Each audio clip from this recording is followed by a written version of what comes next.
All right, so today we're going to take a deep dive into the AI world. Specifically, what's changing the game. Yeah. And we've got some really interesting sources here. One is kind of gives us an inside look at how crazy the demand is for AI right now. Yeah. And the other dives into this company called DeepSeek. They're really making waves. They are. They're shaking things up. Big time. So let's figure out why. Yeah, let's get into it. Yeah. It is a really fascinating time to be, following AI for sure. Absolutely. Just, DeepSeek's coming in and kind of like, throwing a wrench in the traditional way of doing things. Yeah. Exciting. Yeah, for sure. So this first interview we have, it uses this analogy of a land grab to describe what's happening with AI infrastructures. Like all these companies are rushing to get everything in place. Like trying to get their piece of the pie before it's all gone. Exactly. Makes sense, though, when you think about it. We've got tech, we've got the data, and what we've always, dreamed AI could do, the applications are finally catching up. Right. It's like all the stars are aligning. Yeah, and this rush that's happening, it's really pushing everyone towards the cloud. Yeah.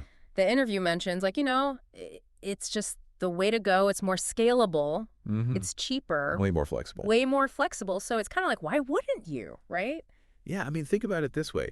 Have you ever tried to install, complex software on your computer? Oh, yeah. Remember how frustrating that was? Totally.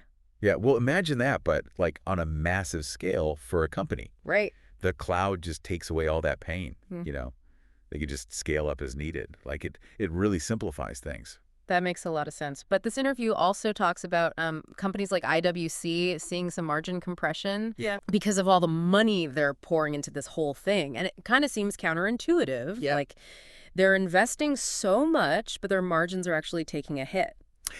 It seems that way at first, right? But what it is like a short-term trade-off for long-term gain. I see. Yeah, so the cloud business model, it's built for massive profits, down the line. Okay. The interview even mentions, potential margins north of 40% eventually. So, companies are willing to take that initial hit. Wow.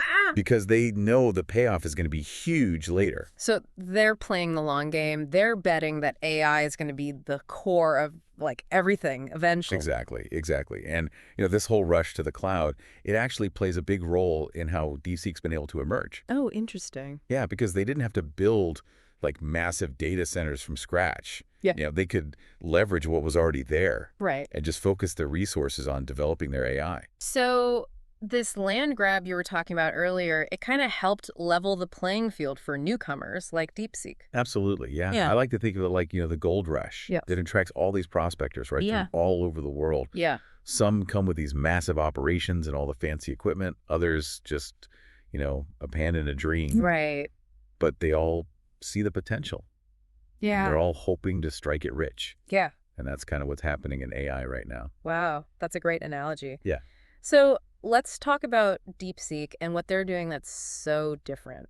Okay. Yeah, let's dive into that. Okay, so DeepSeek, this Chinese AI company, really, they're shaking things up, going toe-to-toe with the giants, but in a totally different way. All right. It's almost like the classic underdog story, but with some serious consequences for the industry. Yeah, their approach has definitely made people take notice. It's interesting. They've managed to get results that are comparable to these big players like OpenAI. Right. But with a fraction of the funding, it's pretty amazing. Yeah, and our source, it lays out all the drama. On one hand, you've got OpenAI. They're raising billions of dollars. And then I got DeepSeek operating on what seems like a shoestring budget, relatively. Yeah. But both of them are producing these incredible AI models. It's true. I think DeepSeek is kind of challenging that assumption that you need a massive resources to even play in the AI space. Yeah. Their success kind of shows that big innovation can come from anywhere. Right. And sometimes it's a leaner, more agile approach. Yeah. That's what gives you the advantage. The article even mentions that when DeepSeek kind of burst onto the scene, there was this massive $1 trillion market cap wipe, from U.S. tech stock. It was wild. Yeah. Investors suddenly realized, oh, wow, maybe we underestimated the competition here. Yeah. That wasn't just a little blip on the radar either. No. It sent shockwaves through the whole industry. I think like that event really forced people to kind of rethink their assumptions. Absolutely. About where these big breakthroughs were going to come from. Yeah. Like where's the next big thing going to happen? And it was a wake-up call for sure. That, the landscape shifting. It's not just Silicon Valley anymore. Exactly, yeah. And what's, I think, really fascinating is that DeepSeek, they decided to release their model open source. Yeah. Like anyone can use it, study it, build on it. I mean, that's huge. A big difference compared to what we've been seeing. Like, OpenAI is keeping things pretty close to the vest. Right. DeepSeek's like, here you go, world. Totally. Open source, it changes everything. Like, fosters collaboration, rapid development. Like, suddenly you've got this, like, global community of people, researchers, developers, all contributing. Yeah. Which can really, like, speed up the pace of innovation. It's like they're throwing open the doors to their lab and saying, hey, come on in. Exactly, yeah.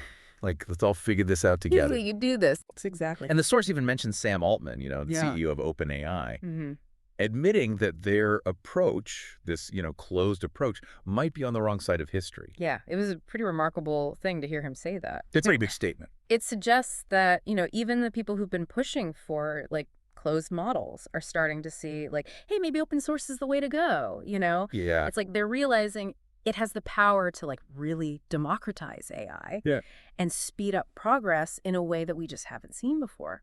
So what does, like, DeepSeek's success and their open source approach, like, what does that tell us about the future of AI? Is this like a fundamental shift? I think it points to a potential paradigm shift, especially in how AI learns, like how it evolves. Right now, there's this big focus on pre-training these huge AI models with tons and tons of data. Right. It's like trying to, feed them everything they could ever possibly need to know. Right. But what DeepSeek is doing, their approach, especially with open source, it hints at this shift towards, like, inference. Inference. Okay, what does that mean in the world of AI? So inference is like AI. It's learning and adapting. Yeah. In real time. Okay. Through, like, actually interacting with the world. So it's not just, like, pre-programmed with all the answers. Right, exactly. It's not like, just spitting out what it's been told. It's like learning by doing. Wow. Encountering new situations. Yeah. And then, like, adjusting its responses based on, the feedback it gets. Yeah. Based on its experiences. So less memorization, more like learning on the fly? Exactly, yeah. Think of it like a language translation app. Okay. Instead of just relying on a fixed database, of words and phrases. Right. The AI is constantly learning from every interaction. It's like refining its understanding of nuances, slang, even regional dialects. That's incredible. That's inference in action. It's like, it never stops learning, never stops improving. So how does that shift, the shift to inference, how does that impact things on, like, a bigger scale? Right. What does that mean for, how AI is developed and how we even interact with technology in the future? Well, for one, it could mean, like, less reliance on these massive data centers, the ones that are just using up tons and tons of energy. Yeah. If AI can just learn and adapt on the fly, then it doesn't need to be, constantly connected to this central hub of information. So that sounds like a win for, like, the environment. Absolutely, yeah. Right. It also opens up the possibility of AI becoming more personalized. Okay. And actually integrated into our everyday devices. Wow. Imagine, like, your phone, Yeah. your car, your refrigerator even. Oh, wow. Like, all learning your preferences. Yeah. Adapting to you in real time. It's like, it could create this seamless, intuitive, like, technological experience. It's kind of mind-blowing when you think about it. So, okay, we started with this AI land grab where everyone's, like, scrambling to get the infrastructure. And then DeepSeek kind of comes in, shakes things up with this open source model and this whole idea of inference. It feels like we're on the edge of some pretty big changes in the AI world. Yeah, for sure.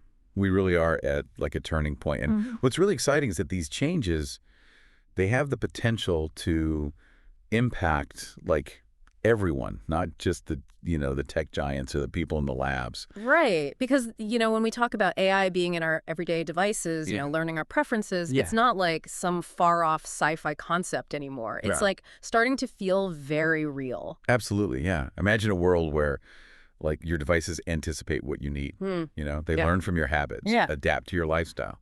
It could completely revolutionize things like healthcare, wow, personalized education, even like make our cities smarter and more efficient. It's pretty amazing. it does sound incredible, but like a part of me, I gotta admit, is a little wary. Like, what about the downsides? What about privacy? You know, if all our devices are constantly learning about us, who has access to that information? Yeah, no, those are definitely important questions. And it's like really crucial that we start thinking about, the ethics. Yeah. As AI becomes more and more a part of our lives, we need to make sure that there are safeguards, things in place to protect our privacy. Right. And make sure that AI is being used responsibly. So it's not just about like the cool tech, it's about like actually having conversations about, how we want AI to shape our future. Exactly. Yeah. Like we have a role to play in this. It's not just something that's like happening to us. We get to help decide what it looks like. That's I think, a really great point to end on. Yeah. We started by looking at like who's winning the AI race. Yeah. But we ended up exploring something much bigger, like how AI could actually impact our lives. Yeah. And the role that we all play in shaping its future. I think that's the best part of exploring these topics, right? You start with like one question and end up uncovering all these connections and possibilities. It's like, it's a reminder that learning is a journey. And the most fascinating stuff is often just, waiting to be discovered. So to everyone listening, as you go about your day today, think about the technology you use and the role that AI is already playing in your life. Ask yourself, what excites you about the future of AI? What worries you? And, most importantly, what kind of future do you want to help create? Because the future of AI, it's a story we're all writing together.